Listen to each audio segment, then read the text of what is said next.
Cobra Kai Seasons 4 and 5 may be two of the best within the entire series, and a large part of that is due to how they reintroduced one of the Karate Kid's most iconic villains, Terry Silver, who reignited his iconic rivalry with Daniel LaRusso. But did the awesomeness of these past two seasons offset Macchio's feelings on the final film of his trilogy? Not so much, as we will learn in this video. What are Ralph Macchio's thoughts on Cobra Kai as opposed to The Karate Kid 3? Having the privilege of speaking to Ralph Macchio about his new book, Waxing On, The Karate Kid and Me, the actor spoke a lot about The Karate Kid Part 3 and Cobra Kai. As such, I'd like to know if the latest seasons of the Netflix show shifted his view of the movie in any way. Though things didn't change much for him, he learned that he has at least an appreciation for a few other things. He admitted that Thomas was certainly at the top of the list there, and about Robin Lively coming in, he thought those scenes worked well, and she's just a joy. Ralph Macchio quickly pointed out the cameos and classic Karate Kid callbacks, and it's hard to argue with his sentiments. The Netflix dramedy excelled at utilizing veteran actors from the beloved film franchise, and will likely continue to do so. Granted, the only major person fans still haven't seen on the show is the next Karate Kid star Hilary Swank. While Swank still hasn't gotten a call to appear, Macchio mentioned that he expects the team will make it happen if they can. His praise for seasons 4 and 5 aside, though, it doesn't seem as though Ralph Macchio is going to change his mind about Karate Kid 3 anytime soon. The star continued to discuss how he views the movie, while also talking about how it fits into the framework of his new book. Though Ralph Macchio didn't inspire anyone to give The Karate Kid 3 a rewatch, anyone with a Netflix subscription may feel more inclined to check out seasons 4 and 5 because of what they achieved. That may also be a good move for fans still waiting on Cobra Kai's official renewal for season 6, in case they want to remind decision makers just how much they appreciate it. With that said, one would think that a green light for more episodes is just a formality, given that it's one of the best shows on Netflix. Hopefully, news on a new season will come soon, because we still have many questions after Cobra Kai Season 5 regarding where things are headed for many of the characters. I'm eager to see how Johnny does with the baby and how that might complicate his commitment to his students. Next up, let's talk about recasting a new Karate Kid movie reboot. A new Karate Kid movie is in the works, and if it turns out to be a reboot, it's worth looking at what a recast of Karate Kid could look like. It starred Ralph Macchio as Daniel LaRusso and Pat Morita as the iconic Mr. Miyagi, while some of the original actors have continued their roles in Netflix's Cobra Kai, including William Zabka as Johnny Lawrence. A new roster of actors could be well placed to come and breathe new life into the franchise. Sony Pictures will be producing the upcoming 2024 Karate Kid film, and may well choose to completely reboot the franchise. And if the studio does decide to bring in new actors to crane kick their way through a Karate Kid reboot, it would be interesting to explore who they could be. Here is a possible recast of the next Karate Kid film: Daniel LaRusso to Noah Schnapp. Ralph Macchio has played Daniel LaRusso in 3 Karate Kid films and the Cobra Kai Netflix show. To many, he is LaRusso, but all great roles can be recast if done properly. Noah Schnapp is a young actor starting to build a filmography beyond Stranger Things,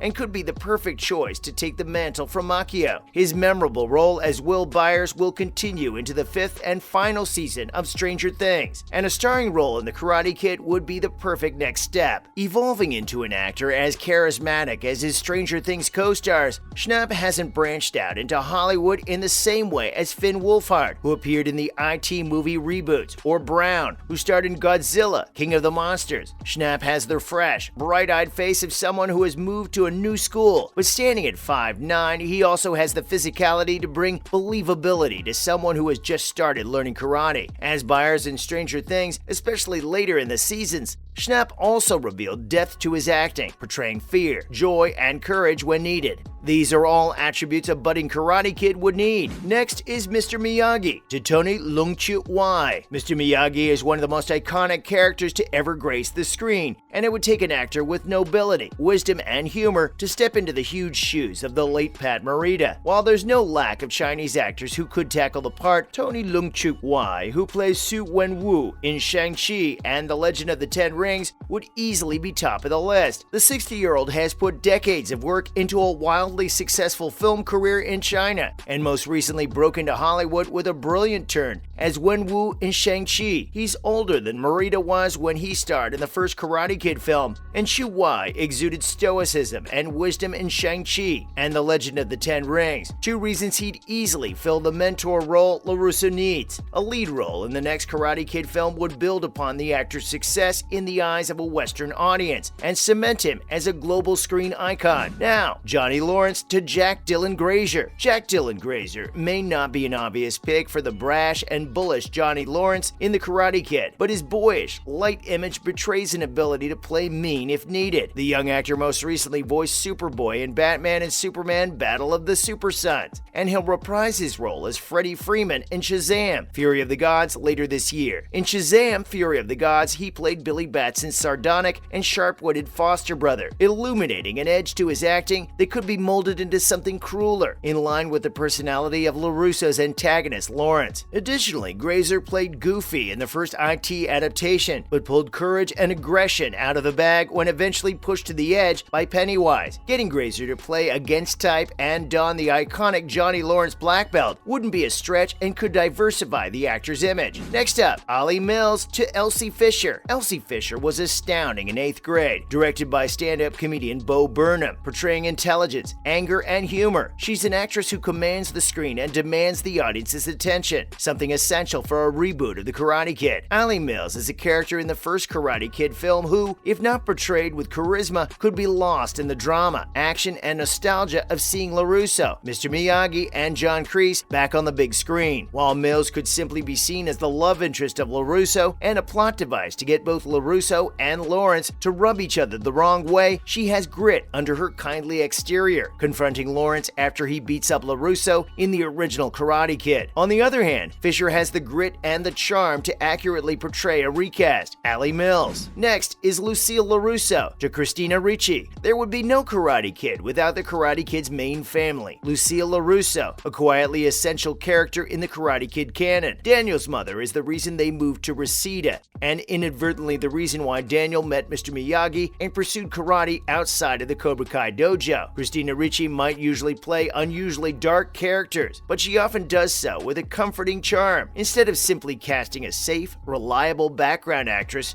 to portray Daniel's one family member, Ricci would provide an interesting alternative in a recast Karate Kid. Wrapping it up, John Kreese to Taylor Lautner. John Kreese is the true villain of the Karate Kid franchise. The brutal, unhinged, and calculating Kreese abhorred weakness and taught his students at the original Cobra Kai to show no mercy to their opponents. Taylor Lautner not only has the furrowed brow and aggressive energy needed to play Kreese, but he also is a black belt in real life. The actor, famed for playing Jacob Black in the Twilight series, took his first karate lesson at 6 and earned his black belt by the age of 8. It would be intriguing to see Lautner play a true antagonist and villain, but he could also do it with all the believability of someone who knows karate. That concludes today's video. Thank you for watching. If you enjoyed or learned something from it, consider hitting the like button, then comment, share, and subscribe if you haven't done so already. See you in the next video, and until then, take care and goodbye.